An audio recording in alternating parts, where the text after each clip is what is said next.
Inspirational stories of Lord Buddha. भगवान बुद्ध की 4 प्रेरक कहानियां। एक बार भगवान बुद्ध जेतवन विहार में रह रहे थे। भिक्षु चक्षुपाल भगवान से मिलने के लिए आए थे।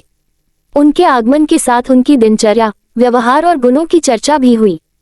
भिक्षु चक्षुपाल अंधे थे। एक दिन विहार के कुछ भिक्षुओं ने कुछ मरे हुए कीड़ों को चक्षुपाल की कुटी के बाहर पाया और उन्होंने चक्षुपाल की निंदा करनी शुरू कर दी कि उन्होंने इन जीवित प्राणियों की हत्या की। भगवान बुद्ध ने निंदा कर रहे उन भिक्षुओं को बुलाया और पूछा कि क्या तुमने भिक्षु को कीड़े मारते हुए देखा है? उन्होंने उत्तर दिया नहीं। इस पर भगवान बुद्ध ने उन साधकों से कहा कि जैसे तुमने उन्हें कीड़ों को मारते हुए नहीं देखा, वैसे ही चक्षुपाल ने भी उन्हें मरते हुए नहीं देखा और उन्होंने कीड़ों को जानबूझकर नहीं मारा है, इसलिए उनकी भर्त्सना करना उचित नहीं है।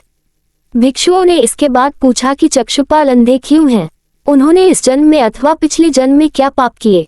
भगवान बुद्ध ने चक्षुपाल के बारे में कहा कि वे पूर्व जन्म में एक चिकित्सक थे। एक अंधी स्त्री ने उनसे वादा किया था कि यदि वे उसकी आंखें ठीक कर देंगे तो वह और उसका परिवार उनके दास बन जाएंगे। स्त्री की आंखें ठीक हो गईं, पर उसने दासी बनने के भय से यह मानने से इनकार कर दिया। चिकित्सक को तो पता था कि उस स्त्री की आंखें ठीक हो गई हैं। वह झूठ बोल रही है। उसे सबक सिखाने के लिए या बदला लेने के लिए चक्षुपाल ने दूसरी दवा दी। उस दवा से महिला फिर अंधी हो गई। वह कितना ही रोई पिटी, लेकिन चक्षुपाल जरा भी नहीं पसीजा। इस पाप के फलस्वरूप अगले जन्म में चिकित्सक को अंधा बनना पड़ा। तारांकन तारांकन तारांकन तारांकन तारांकन। प्रेरक कहानी 2, परिश्रम और धैर्य। एक बार भगवान बुद्ध अपने अनुयायियों के साथ किसी गांव में उपदेश देने जा रहे थे। उस गांव से पूर्वी मार्ग में उन लोगों को जगह जगह बहुत सारे गड्ढे खुदे हुए मिले। बुद्ध के एक शिष्य ने उन गड्ढों को देखकर जिज्ञासा प्रकट की, आखिर इस तरह गड्ढे का खुदे होने का तात्पर्य क्या है? बुद्ध बोले, पानी की तलाश में किसी व्यक्ति ने इतने गड्ढे खोदे हैं। यदि वह धैर्यपूर्वक एक ही स्थान पर गड्ढे खोदता तो उसे पानी अवश्य मिल जाता, पर वह थोड़ी देर गड्ढा खोदता और पानी न मिलने पर दूसरा गड्ढा खोदना शुरू कर देता।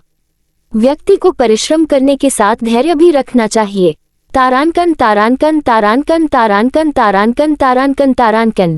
प्रेरक कहानी 3, अमृत की खेती। एक बार भगवान बुद्ध भिक्षा के लिए एक किसान के यहाँ पहुँचे। तथागत को भिक्षा के लिए आया देखकर किसान उपेक्षा से बोला, श्रमण में हल जोतता हूँ और तब खाता हूँ। तुम्हें भी हल जोतना और बीज बोना चाहिए और तब खाना खाना चाहिए। बुद्ध ने कहा, महाराज, मैं भी खेती ही करता हूँ। इस पर किसान को जिज्ञासा हुई और वह बोला, मैं न तो तुम्हारे पास हल देखता हूँ, न बैल और न ही खेती का स्थल। तब आप कैसे कहते हैं कि आप भी खेती ही करते हो? आप कृपया अपनी खेती के संबंध में समझाएं। बुद्ध ने कहा, महाराज, मेरे पास श्रद्धा का बीज, तपस्या रूपी वर्षा और प्रजा रूपी जोत और हल है। पाप भीरुता का दंड है, विचार रूपी रस्सी है, स्मृति और जागरूकता रूपी हल की फाल और पेनी है। मैं वचन और कर्म में संयत रहता हूँ। मैं अपनी इस खेती को बेकार घास से मुक्त रखता हूँ और आनंद की फसल काट लेने तक प्रयत्नशील रहने वाला हूँ। अप्रमाद मेरा बैल है जो बाधाएं देखकर भी पीछे मुंह नहीं मोड़ता है। वह मुझे सीधा शांति धाम तक ले जाता है। इस प्रकार मैं अमृत की खेती करता हूँ। भगवान बुद्ध का जब पाटलिपुत्र में शुभागमन हुआ तो हर व्यक्ति अपनी अपनी सांपत्तिक स्थिति के अनुसार उन्हें उपहार देने की योजना बनाने लगा। राजा बिंबिसार ने भी कीमती हीरे, मोती और रत्न उन्हें पेश किए। बुद्धदेव ने सबको एक हाथ से सहर्ष स्वीकार किया।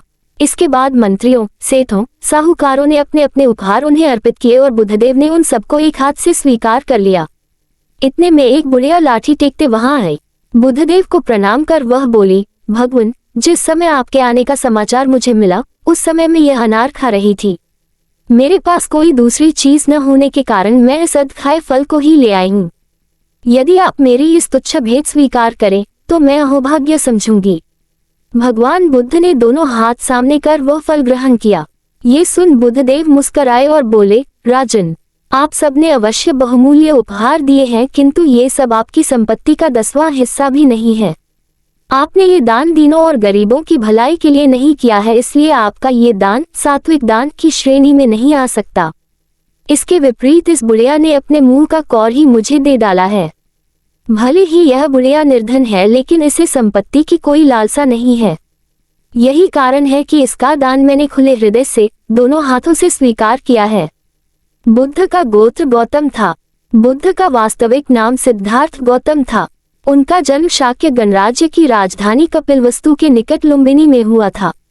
बुद्ध के जन्म के 7 दिन के भीतर ही उनकी माता का देहांत हो गया था। उनका पालन पोषण उनकी मौसी गौतमी ने किया था। शिशु का नाम सिद्धार्थ रखा गया था। शाक्य वंश के राजा शुद्धोधन सिद्धार्थ के पिता थे। सिद्धार्थ के जन्म से पूर्व हुई भविष्यवाणी से परेशान होकर उनके पिता ने उन्हें तपस्वी बनने से रोकने के लिए राजमहल की परिधि में रखा। गौतम राजसी विलासिता में पले बड़े, बाहरी दुनिया से आक्रांत, नृत्य करने वाली लड़कियों द्वारा मनोरंजन, ब्राह्मणों द्वारा निर्देशन और तीरंदाजी, तलवारबाजी, कुश्ती, तैराकी और दौड़ में प्रशिक्षित किए गए थे। कम उम्र में ही उनका विवाह राजकुमारी यशोधरा से करा दिया गया। दोनों का एक पुत्र भी हुआ जिसका नाम राहुल था। सिद्धार्थ बचपन से ही अत्यंत करुण हृदय वाले थे। वह किसी का भी दुख नहीं देख सकते थे। इतने प्रयासों के बाद भी 21 वर्ष की आयु में उनकी अपने राज्य कपिलवस्तु की गलियों में उनकी दृष्टि 4 दृश्यों पर पड़ी। ये दृश्य थे एक वृद्ध विकलांग व्यक्ति, एक रोगी, एक पार्थिव शरीर और एक साधु। इन 4 दृश्यों को देखकर सिद्धार्थ समझ गए थे कि सबका जन्म होता है, सबको बुढ़ापा आता है, सबको बीमारी होती है और एक दिन सब मृत्यु को प्राप्त होते हैं। इससे व्यथित होकर उन्होंने अपना धनवान जीवन, अपनी पत्नी, पुत्र एवं राजपाट का त्याग करते हुए साधु का जीवन अपना लिया और जन्म, बुढ़ापा, दर्द, बीमारी और मृत्यु से जुड़े सवालों की खोज में निकल गए। सिद्धार्थ ने अपने प्रश्नों के उत्तर ढूंढने शुरू किए। समुचित ध्यान लगा पाने के बाद भी उन्हें इन प्रश्नों के उत्तर नहीं मिले। फिर उन्होंने तपस्या भी की लेकिन अपने प्रश्नों के उत्तर नहीं मिले। इसके बाद कुछ और साथियों के साथ अधिक कठोर तपस्या प्रारंभ की। ऐसे करते हुए 6 वर्ष व्यतीत हो गए। भूख से व्याकुल मृत्यु के निकट पहुंचकर बिना प्रश्नों के उत्तर पाए वह कुछ और करने के बारे में विचार करने लगे थे। एक गांव में भोजन की तलाश में निकल गए, फिर वहां थोड़ा सा भोजन ग्रहण किया। इसके बाद वह कठोर तपस्या छोड़कर एक पीपल के पेड़, जो अब बोधि वृक्ष के नाम से जाना जाता है, के नीचे प्रतिज्ञा करके बैठ गए कि वह सत्य जाने बिना उठेंगे नहीं। वह सारी रात बैठे रहे और माना जाता है यही वह क्षण था जब सुबह के समय उन्हें पूर्ण प्राचीन धार्मिक स्थलों से लोगों की गहरी आस्था जुड़ी हुई है। उनकी इसी भावना का सम्मान करते हुए अब हम उन्हें परिचित कराएंगे देश के प्रमुख तीर्थ स्थलों से। इसी श्रृंखला की पहली कड़ी में आइए चलें गौतम बुद्ध की ज्ञान स्थली बोधगया के दर्शन करने।